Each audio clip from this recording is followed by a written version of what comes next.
When a person starts to look inside themselves, they simply realize that the mind is never silent. It's constantly talking, discussing, remembering, planning, arguing about something, making up stories.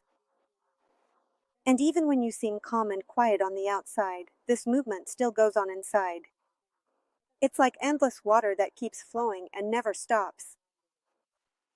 But if you step back a little, you can notice that you aren't the one choosing these thoughts.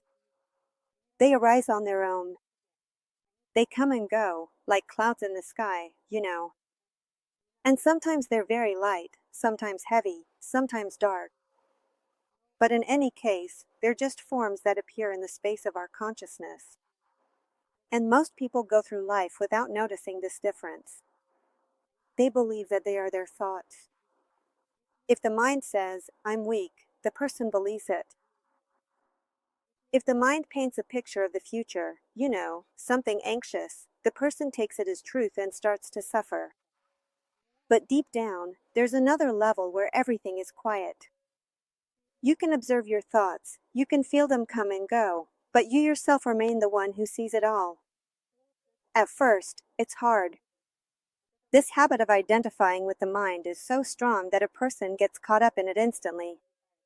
A thought comes, and right away there's an emotion, some kind of tension, a desire to change something. But if you can pause, even for a moment, in the role of the observer, you can feel that a certain space appears, and you start to see, yes, this thought came, but it's just a thought. It has no power of its own except for the power I give it. And over time, this understanding grows, and you're no longer so easily swept away by panic or irritation. You see how the mind plays its little games. And sometimes it repeats old stories, sometimes it creates new scenarios, but all of that stays on the surface. And beneath the surface, there is silence. And it's not something artificial. It's always there, it's just that these waves of the mind cover it up. It's kind of like a lake, you could say. When the wind starts blowing, it seems like the surface is restless, but deep down the water always remains calm. A person's consciousness is like that lake. Thoughts can never reach the true depths. When you turn your attention inward, you gradually start to feel that depth. And then comes one of the simplest yet most powerful realizations. You are not your thoughts. You are not that voice that keeps talking endlessly in your head. You are the space in which that voice sounds. You are the silence that was there before it and will be there after it.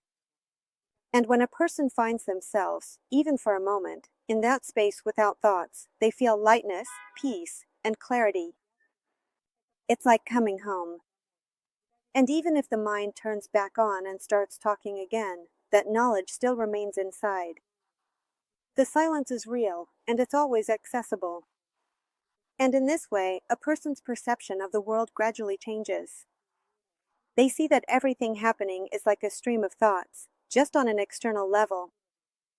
Events come and go, relationships are born and end, the body changes, but all of this flows through the same space, through consciousness. And consciousness itself does not change. It remains still, like a foundation. And this silence doesn't mean emptiness or coldness. It's filled with life. There's energy, love, and wisdom in it. And it doesn't belong to anyone, but anyone can discover it. And when a person starts living from this state, their actions become different. They no longer act out of fear or habit, they act from clarity. And that's when freedom is born. The freedom to be yourself, to be without masks, the freedom to speak or to be silent, the freedom to feel or simply observe. And this freedom doesn't depend on external circumstances. Even if there's chaos all around, inside there's always a point of stillness from which you can observe everything.